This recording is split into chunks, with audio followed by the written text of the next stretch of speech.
Hey friends, it's Jessica from Three Rivers Homestead, and I'm back with yet another weekly video, just kind of taking you through some projects that we did here on the homestead.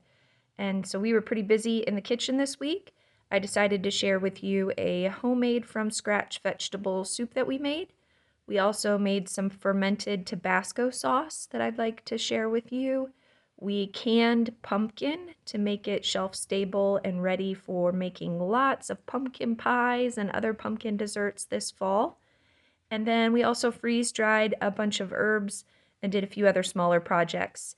I'm also going to take you along on some of the winter prep that we're doing here on the homestead to prepare.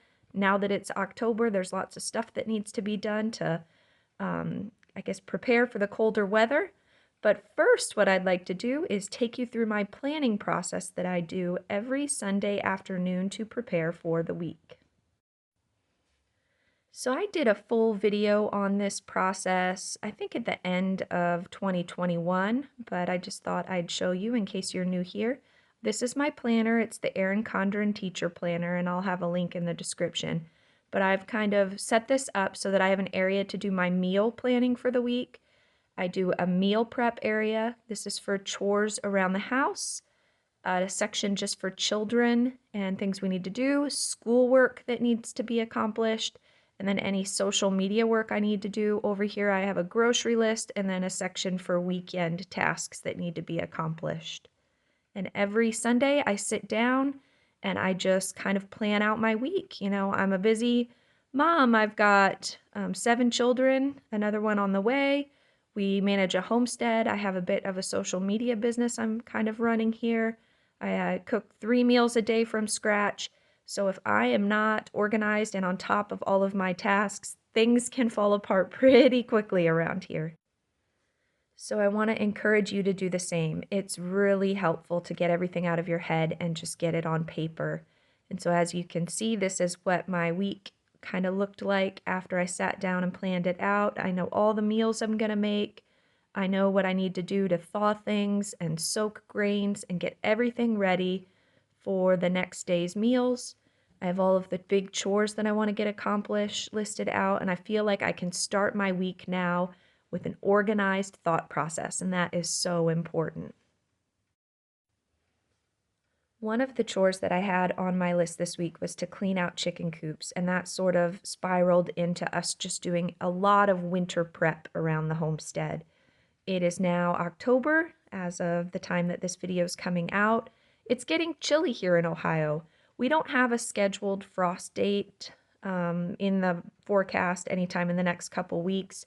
Typically around mid-October we get our first frost, but as of right now, the lows through the middle of October here look like they're going to be in the low 40s, maybe the upper 30s, but not quite frost time yet, which is nice. We have some time to prepare. But it is getting chillier. Our highs have just been in the low 60s during the day, and as I mentioned, in the low 40s at night. And the animals need some extra protection and comfort. Chickens are kind of slowing down in their laying due to the shorter length of sunlight during the days and due to the colder weather. So we're just trying to get them comfortable. On this day, the kids and I were working to clean out the chicken coop. We also decided to move more of the chickens. We have 2 chicken coops, an old one and a new one. And the new one is a little more secure and just more comfortable. And so Gabe here is adding some extra roosting bars to this coop so we can move more of our hens to that specific coop for the winter, and they'll be nice and comfy there and have plenty of space to roost. And then while we were outside working, we decided to go ahead and do the same thing for the cows. I mentioned in last week's video that we got 2 new calves to raise for beef here, 2 little steers, and they're doing great. You guys know we had a bad experience earlier in the year with calves getting shipping fever, but it's been a week now and these 2 look really healthy. And we noticed that they were starting to use the cow shelter at night to sleep. Through most of the summer, our cows just sleep out in the pasture. Sometimes they'll go under trees if it's rainy. But they don't really use this little shelter here that Adam built us. And so it was time. This area had been neglected since no one was using it. It really needed cleaned out. Gabe's taking all of the manure and putting it in the compost pile, and that will be our garden soil for next year, which is a wonderful blessing. But our goal on this day was just to get this shelter all clean and perfect and tidy for the cows to use as it starts to get cooler. So as you can see, we're going to lay down some fresh straw bedding once they get it cleaned out, and I think that everyone will be much more comfortable now with this work that the kids helped me accomplish. There's still a lot of work that needs done in the garden to get everything ready for winter, but that is going to have to be saved for another week. For now, I'm just going out every day. I bring a little bowl and I just pick whatever it is that is ripe. And on this particular day, I decided to pick some flowers. I wanted to experiment with doing a little decorating in the house. We're going to freeze dry some beautiful flowers for from the garden and try to make some decorations to bring the end of summer inside. I also picked some different peppers. We're going to make some fermented hot sauce, and I picked a little celery from the garden. We also have some fresh tomatoes from the garden here, and I thought, why not turn these into a vegetable soup? So I'm going to show you that process. We've got our tomatoes, we've got that celery that I picked that morning. This celery is a second cutting. I had cut the plants down back in August, and then this is the second cutting we're getting from those same plants, which is wonderful. We got some green peppers, little ones that are still producing in the garden, onion, carrot, potatoes, some of our okra here, and then I just had some leftovers from a meal the day before. It's just some potatoes, chard, and bacon that I figured can be tossed into the soup so that it isn't wasted. And we're just going to turn all of these odds and ends into a delicious, nutritious lunch on this day. Soup is one of my favorite foods to make my family through the cold weather. I'm so glad that soup weather is here because as a mom, I just think it's one of the easiest meals to make. It's really hard to mess up soup. You can put odds and ends and use leftovers from your fridge. It's just a great way to fill bellies. All you have to do is make some bread, something like that to go with it, and the kids always love it. So all I did was chop up those tomatoes, and then I am hitting them with my immersion blender here to try to turn them into kind of a tomato sauce. And this immersion blender works great. If you don't have an immersion blender though, you could just use your regular blender. The goal is just to get it all into a liquid, soupy base for the rest of your vegetable soup. Once we get this all blended down, we'll just have this cooking kind of on medium while we start preparing the rest of our vegetables for the soup. So I already showed you everything that was going in our soup on this day. I'm just chopping up and adding it to the bowl as I get it done.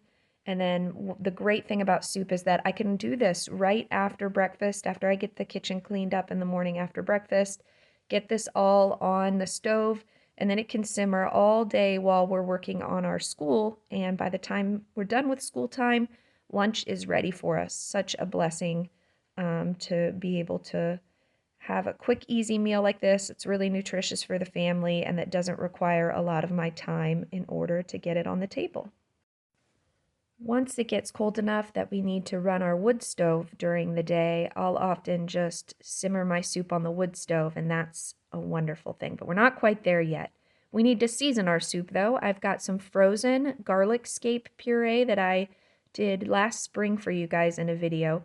We just tossed a couple cubes of that in, and that'll melt down and give garlic flavor. I'm also adding some seasoned salt. This is Redmond's Real seasoned salt, and it's the last of this container, and I love it. So I'm hoping to next week make my own version of this. I'm going to follow the ingredients and just make a version of this all mixed together so I can have it to season my food because I really like this particular blend. We're also just going to add some regular salt. I'm using pink Himalayan salt, and we want to make sure we get enough of that in there, and then we'll also just add some regular ground black pepper. And that's all I'm doing to season this. We have the onion in there already, lots of yummy veggies, and then, as I mentioned, this is going to be simmering on the stove while we get our schoolwork done. But before school, I have one other task. I need to make the brine for my fermented hot sauce I'm making. So to make a brine, I use 1 1/4 teaspoon of salt for every cup of water I'm going to use in my brine. And I'm going to stir this around, and I'm going to put this brine mixture on the stove to make sure that all of my salt here thoroughly dissolves and isn't going to just settle in the bottom of my jar while the vegetables are fermenting. And then now I'm going to chop my peppers. I'm wearing gloves because I didn't wear gloves when I was chopping peppers a few weeks ago and ended up touching my eye later on, and I really regretted it. So I've learned my lesson and wearing my gloves this time. But we're just chopping up a mix of peppers from the garden, banana peppers, habanero peppers, we have some green peppers, and then these are Tabasco peppers. This is the first year that I've grown Tabasco peppers. I did this for Adam because he really loves Tabasco sauce, and I was hoping that I could make him a hot sauce that would taste like store-bought Tabasco sauce. Typically, I make my hot sauces out of cayennes every year, and so it's exciting to try a new kind of pepper. I'm adding a little bit of pineapple to help cut the spice down. This is an experiment. We're going to see how that goes. So my brine is all ready. That salt has dissolved. I just poured it into my jar with my peppers here, and I'm going to weight down all of the solids, the peppers that want to float to the surface. We're weighing it down with that little jar inside of the quart jar. That will prevent any molding. I put a fermentation lid on the top. And then, as I mentioned, I'm going to have to go around and look. Any of these little peppers that seem to be creeping up past the water line, I'm going to go and I'm going to push back down because anything above the water line is at risk of developing mold. And we do not want that in our fermented hot sauce. So this is just going to sit out on the counter for about 5 days, and then we'll move on to the next step later on in this video. Now it's time for school. Gabe was busy doing some of his computer programming for school and kind of showing me the project he was working on. I'm checking on lunch in between school lessons, and I decided to add this quart of leftover chili that I had in the fridge. I saw it in there and I thought it would be a good addition to this vegetable soup. So we just went ahead and poured that in. That added a little bit of beans and extra veggies and meat, and it complemented the vegetable soup that I was making really well. So now we have a nice big pot of soup. Everybody can have a full bowl. Elizabeth got done with her schoolwork and decided to make some biscuits for me, and I'm proud of her. She did this all by herself. I'll share my biscuit recipe in the description of the video for you. It's really easy, obviously easy enough that a 9-year-old here can do it and do it pretty well. So this is what we had for lunch that day. There's Elizabeth's beautiful biscuits. There is our soup. And that definitely was a nice comforting meal on a cold day. After lunch, our freeze-dried flowers were all done. They only took about 4 hours in the freeze dryer, which was kind of fun and exciting. Let me show you. This is what calendula looks like after you freeze dry it. It's definitely different than dehydrated calendula, where the petals sort of wither a bit.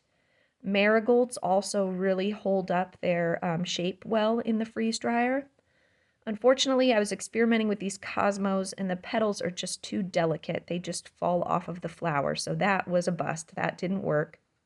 And my zinnias here kind of shriveled up like they would if they were dehydrated.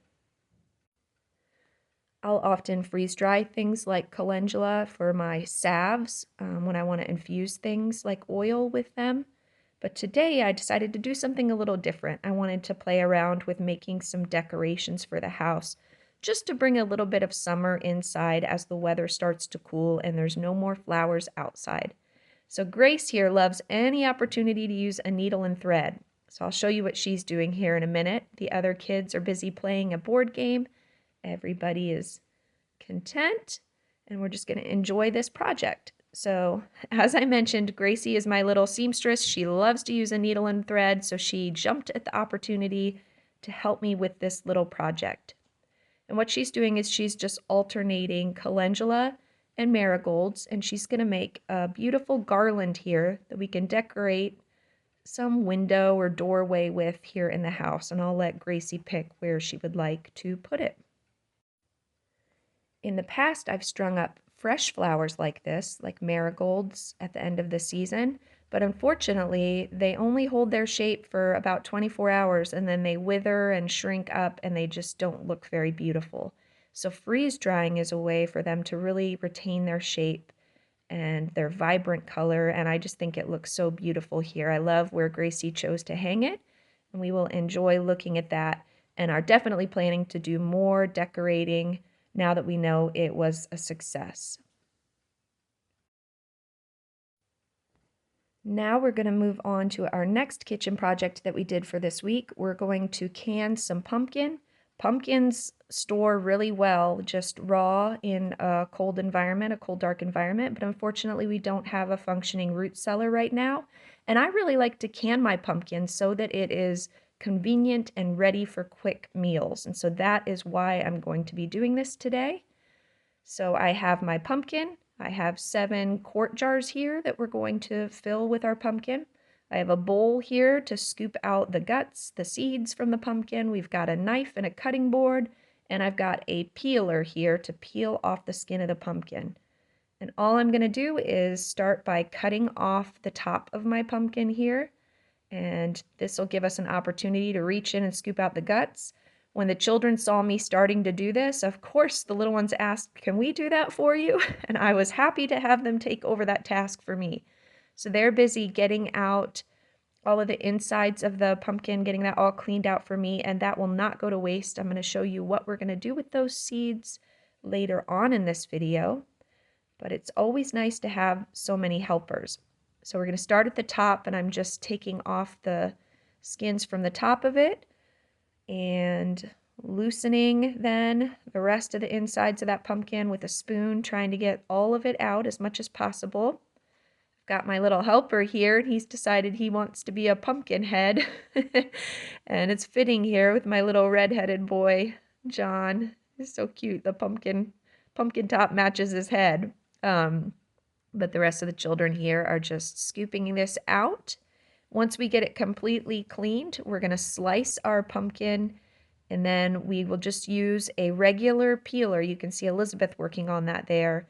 Just a regular peeler that you would use for potatoes or carrots, and that will just take the skin right off of that pumpkin for you.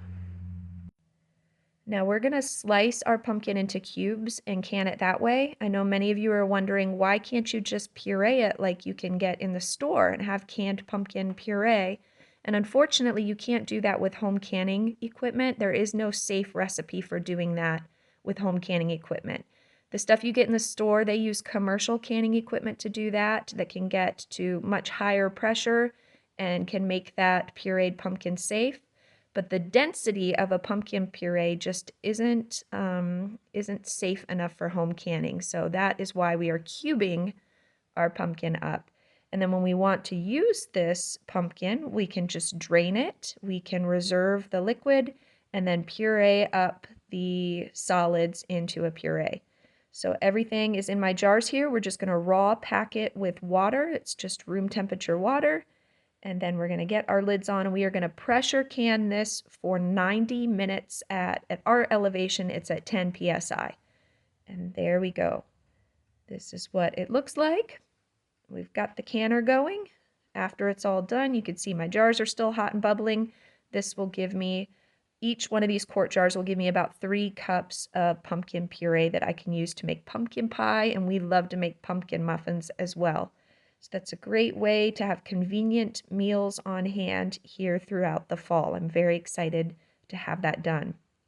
So I took all of the seeds here that the kids scooped out for me, and we made a salt water bath for them, and they're going to sit and soak overnight in that bath.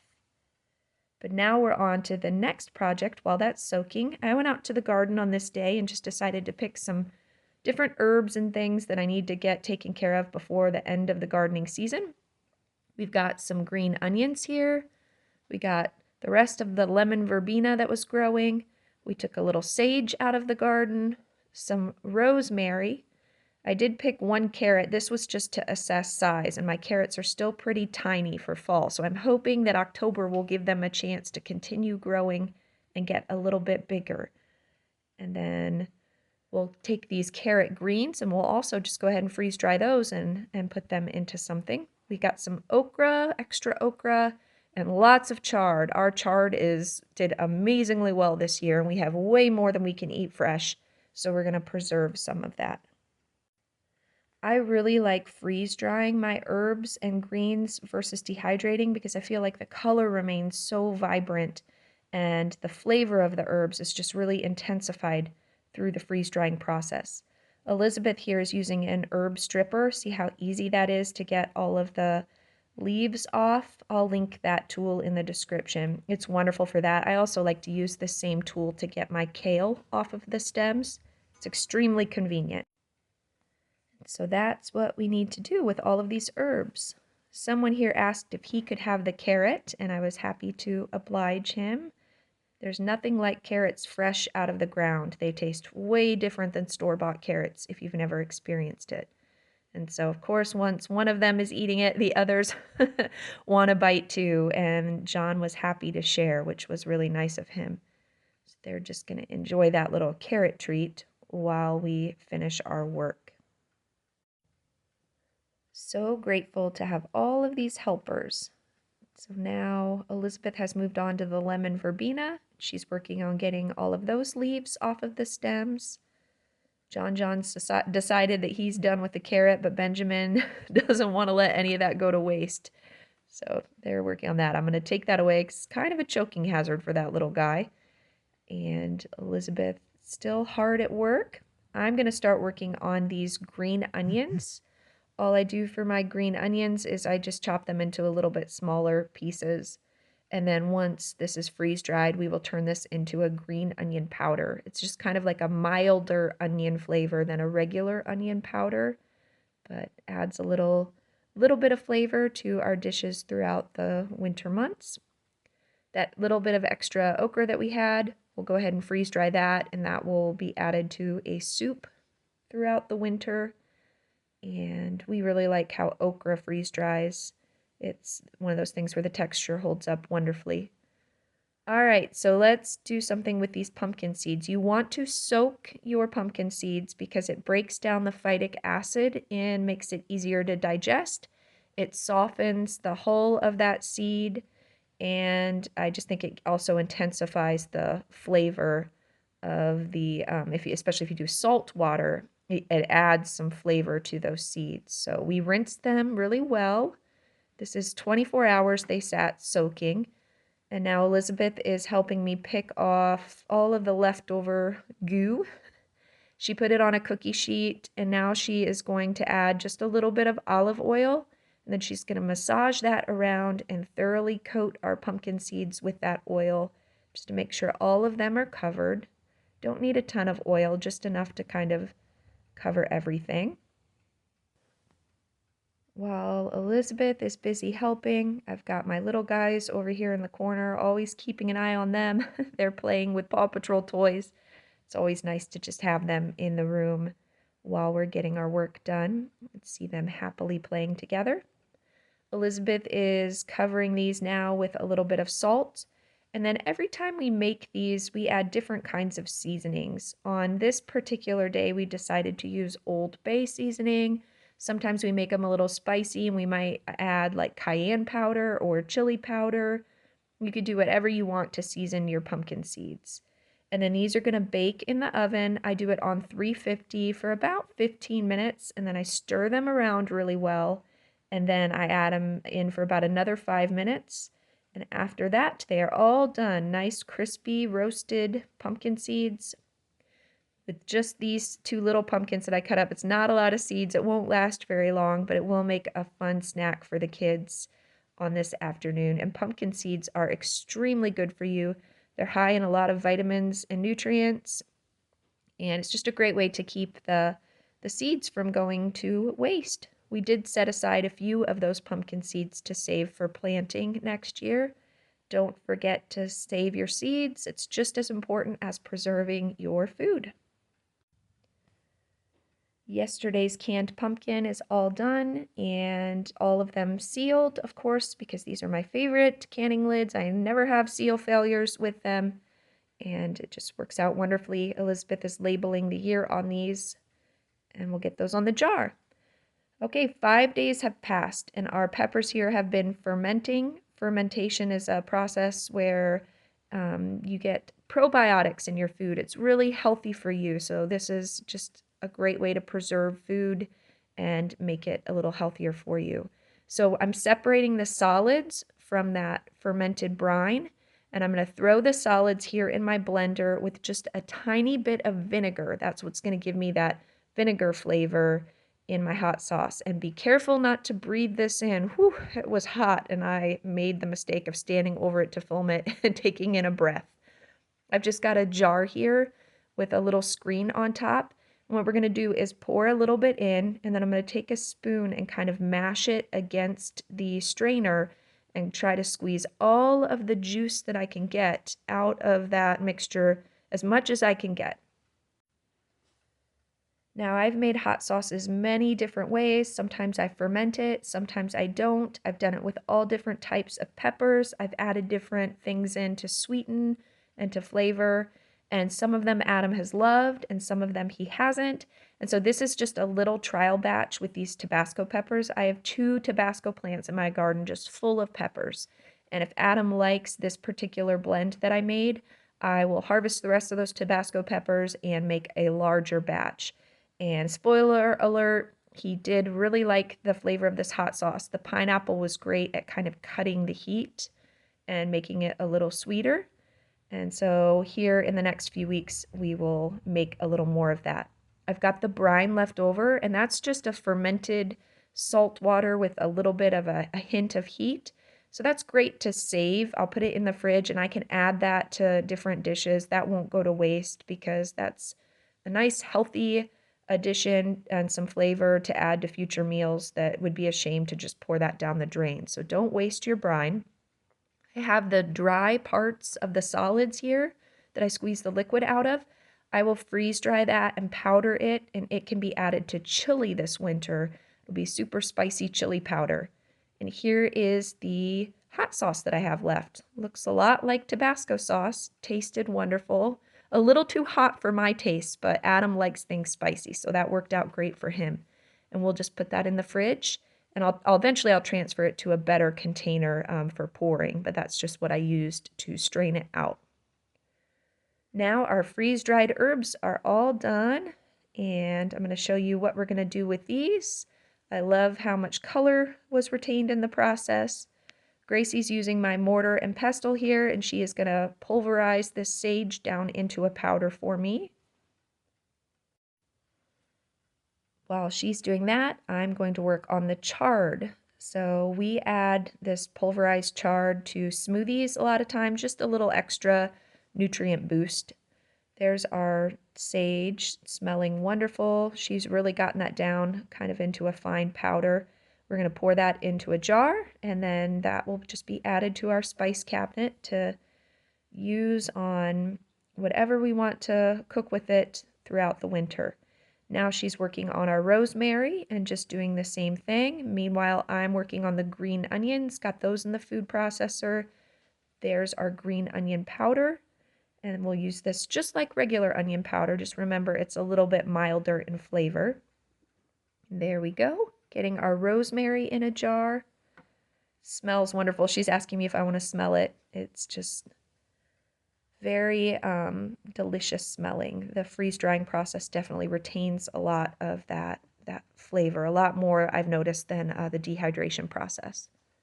Our lemon verbena here, we're adding to the jar of infused oil that we started, I think back in August we started this, and so we're just going to add that lemon verbena there and allow that to continue to infuse. And there we go. Making sure that we are labeling, because some of these things look quite similar. The chard and the green onion are nearly indistinguishable from each other, so we want to make sure that we properly label those. And then we can add those to our pantry shelves and into our spice cabinet. If you want to learn more about freeze drying, check out the link in my description. We have a harvest rate. It's the medium size with the Premier pump, and it works great for our family. So hopefully you enjoyed this peek into our week and the things that we were able to accomplish.